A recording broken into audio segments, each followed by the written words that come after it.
देख लेना, मैं एक दिन घर छोड़कर चली जाऊंगी, तब तुम लोगों को मेरी कीमत पता लगेगी। बड़बड़ाते हुए गीता अपने घर से काम करने के लिए बाहर निकल गई।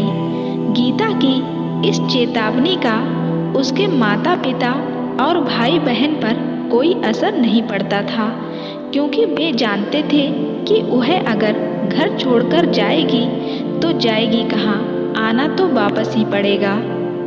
आजकल गीता यह ताना अक्सर अपने माता पिता को देने लगी थी। वह ऊब गई थी उनका पेट पालते पालते। आखिर कब तक वह ऐसी बेरस जिंदगी ढोती रहेगी। उसकी अपनी भी तो जिंदगी है, जिसकी किसी को भी चिंता ही नहीं है। गीता के अलावा उसकी 2 बहनें और एक भाई भी था। बाप किसी फैक्ट्री में मजदूरी करता था, लेकिन अपनी कमाई का सारा पैसा शराब और जुए में उड़ा देता था। महज 10 साल की उम्र में ही गीता ने अपनी माँ लक्ष्मी के साथ घरों में झाड़ू पोंछा और बर्तन साफ करने के काम में हाथ बटाना शुरू कर दिया था।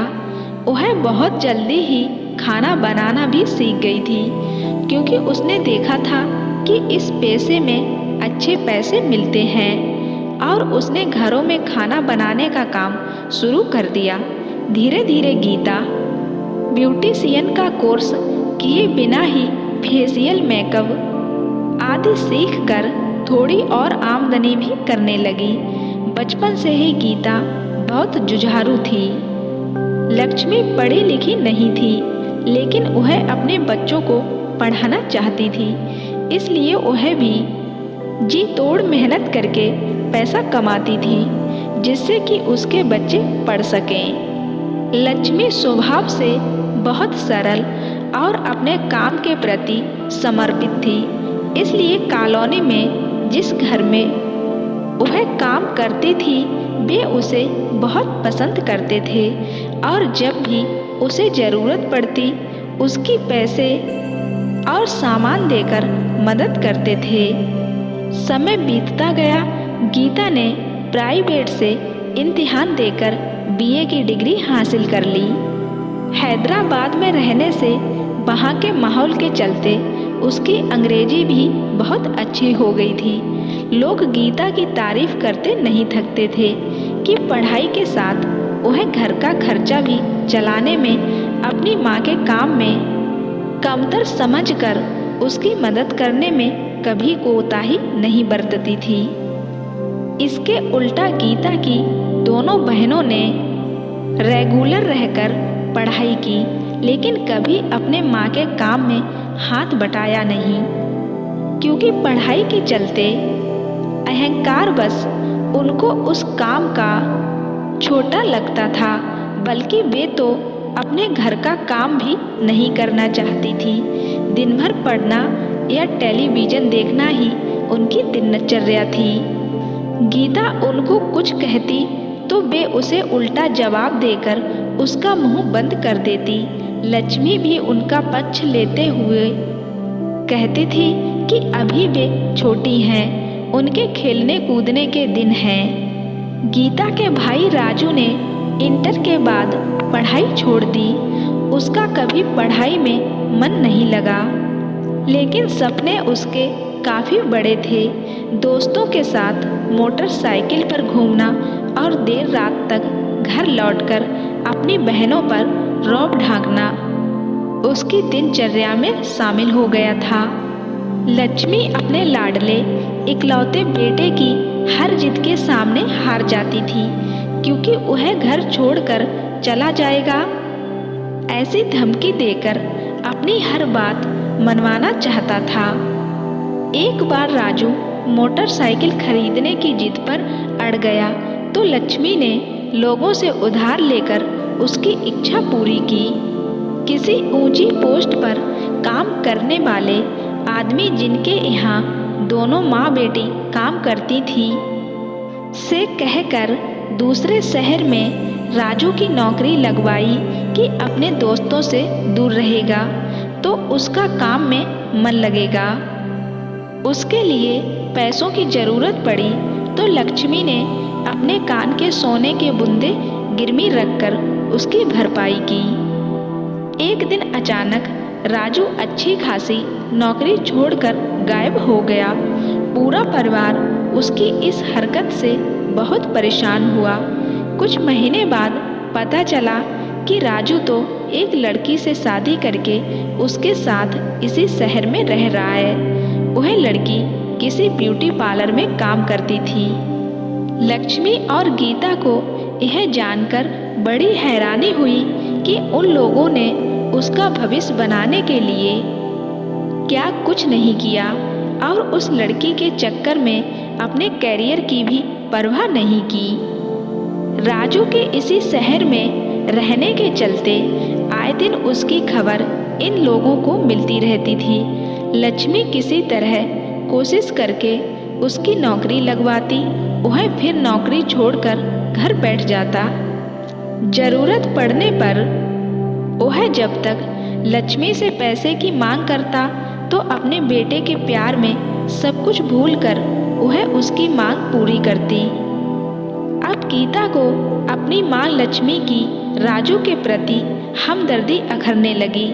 उसका मन बगावत करने लगा कि बचपन से उसने दोनों बहनों और भाई की जिंदगी बनाने के लिए क्या कुछ नहीं किया, लेकिन लक्ष्मी को उसे छोड़कर सभी की बहुत चिंता रहती थी। यहाँ तक कि जब गीता अपने पिता को कुछ कहती तो लक्ष्मी उसे डांटती कि वे उसके पिता हैं, उसको उनके बारे में ऐसा नहीं बोलना चाहिए। तो गीता गुस्से से बोलती, कैसे पिता? क्या बच्चे पैदा करने से ही कोई पिता बन जाता है? जब वे हमें पाल नहीं सकते तो उन्हें बच्चे पैदा करने का हक ही क्या था? गीता को अपनी माँ लक्ष्मी से बहुत हमदर्दी रहती थी, लेकिन जवान होते होते उसे समझ आने लगा था कि वह अपनी हालत के लिए खुद भी जिम्मेदार है। सुबह की निकली जब गीता रात को 8 बजे घर पहुंचती तो देखती कि दोनों बहनें टेलीविजन देख रही हैं। माँ खाना बना रही हैं, मांजने के लिए बर्तनों का ढेर लगा हुआ है तो उसका मन गुस्से से भर उठता है, लेकिन किसी को भी कुछ कहने से फायदा नहीं था और वह मन महसूस कर रह जाती थी।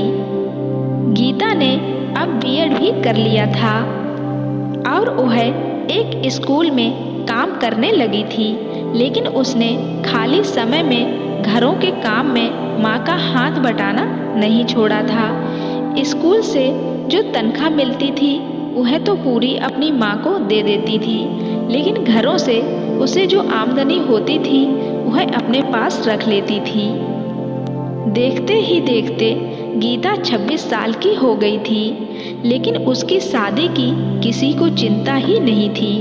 पर उसने अपने भविष्य के लिए सोचना शुरू कर दिया था और मन ही मन घर छोड़ने का विचार करने लगी। ऐसा करके वह उन सबको सबक सिखाना चाहती थी। गीता ने अब बात बात पर कहना शुरू कर दिया था कि वह घर छोड़कर चली जाएगी, लेकिन वे लोग उसकी इस बात को कभी भी गंभीरता से नहीं लेते थे, क्योंकि उन्हें उम्मीद ही नहीं थी कि वह कभी ऐसा कदम भी उठा सकती है। पर बात यह नहीं थी। गीता ने मन ही मन स्कूल में बने स्टाफ क्वार्टर में रहने की योजना बनाई और एक दिन वाकई अपने घर छोड़ने की खबर कागज पर लिखकर चुपचाप चली गई। जैसे ही घर वालों को उसके जाने की खबर मिली, सभी सदमे में आ गए। सबसे ज़्यादा माँ लक्ष्मी को झटका लगा, क्योंकि गीता की कमाई के बिना घर चलाना मुश्किल था। माँ के हाथ पैर फूल गए थे। एक हफ्ता बीत गया, लेकिन गीता घर नहीं आई। उसको कई बार फोन भी किया, लेकिन गीता ने फोन नहीं उठाया। हार कर लक्ष्मी अपनी बीच वाली बेटी के साथ उसके स्कूल पहुंच गई। लक्ष्मी के कहने पर गीता को बुलाया गया। थोड़ी देर में गीता आ गई। उसको देखकर वे दोनों रोते हुए उससे लिपटने के लिए दौड़ी, लेकिन गीता ने हाथ से उन्हें रोक लिया। इससे पहले कि लक्ष्मी कुछ कहती, गीता बोली, मुझे पता है तुम्हें मेरी नहीं बल्कि मेरे पैसों की ज़रूरत है। मैं उस घर में तभी कदम रखूंगी जब वहाँ मेरे पैसे की नहीं मेरी कद्र होगी। तुम सभी के मेरे जैसे दो हाथ हैं, इसलिए मेरी तरह तुम सभी मेहनत करके अपने खर्चे चला सकते हो। तभी तुम्हें पता चलेगा कि पैसा कमाना कितनी मेहनत से कमाया जाता है। अब मुझसे किसी तरह की उम्मीद मत रखना। अब मैं सिर्फ अपने लिए जीऊंगी। मुझसे कभी दोबारा मिलने की कोशिश भी नहीं करना। और इतना कहकर वह वहाँ से तुरंत लौट गई। अपनी बेटी की दो टूक बात सुनकर माँ लक्ष्मी हैरान रह गई। वह उसके इस रूप की कल्पना भी नहीं कर सकती थी। उसे याद आया जब डॉक्टर ने लक्ष्मी के लिए कोई बीमारी का शक जाहिर किया था, तब गीता छिपकर कितना रोई थी। उसके साथ डॉक्टरों के चक्कर भी लगाने जाती थी। और जब शक बेवजह निकला तो उस खुशी के आंसू उसकी आंखों से बह निकले थे। और आज वह इतनी कठोर कैसे हो गई। लक्ष्मी वहीं थोड़ी देर के लिए सिर पकड़कर बैठ गई। लक्ष्मी ने अपने सभी बच्चों को बचपन से ही मेहनत करना सिखाया होता और पैसे की अहमियत बताई होती तो गीता को ना अपना घर छोड़ना पड़ता और ना लक्ष्मी के ऊपर मुसीबतों का पहाड़ टूटता। अपने पति और बेटे के प्रति अंधे प्यार ने उन्हें निकम्मा और नाकारा बना दिया था, जिसके चलते उन्होंने कभी जिम्मेदारी निभाने की कोशिश नहीं की। उनको मुफ्त के पैसे लेने की आदत पड़ गई थी। वे दोनों इस परिवार पर बोझ बन गए थे। माँ लक्ष्मी को गीता के जाने से अपनी गलती का एहसास हुआ, लेकिन अब पछताए क्या होता। लक्ष्मी को अब नए सिरे से घर का खर्च चलाना था। उसने कुछ घरों से उधार लिया, यह कहकर कि हर महीने उसकी पगार से काट ले। पहले ही खर्चा चलाना मुश्किल था, उस पर उधार चुकाना उसके लिए किसी बोझ से कम नहीं था। पति और बेटे से तो उम्मीद लगाना ही बेकार था, लेकिन बीच वाली बेटी ने किसी दुकान में नौकरी कर ली और छोटी बेटी ने अपनी पढ़ाई के साथ साथ माँ के साथ घरों के काम में हाथ बटाना शुरू कर दिया। लेकिन उनको अपने खर्चों में भारी कटौती करनी पड़ी। इस वजह से वे दोनों बहनें चिड़चिड़ी सी रहने लगी थी। गीता के स्वभाव और उसको अपने काम के प्रति निष्ठावान देखकर उसके एक सहयोगी ने उसके सामने शादी का प्रस्ताव रखा तो उसने हामी भरने में बिल्कुल भी देरी नहीं लगाई।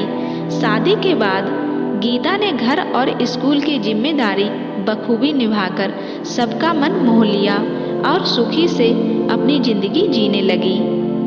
गीता ने जो कदम उठाया उससे उसकी जिंदगी में तो खुशी ही आ गई और बाकी सबको भी कम से कम सबक तो मिला कि मुफ्त की कमाई ज़्यादा दिनों तक हजम नहीं हो सकती है, कि भविष्य में लक्ष्मी का परिवार एकजुट हो जाए जिससे उन्हें गरीबी के दंदल से बाहर निकलने का रास्ता मिल जाए।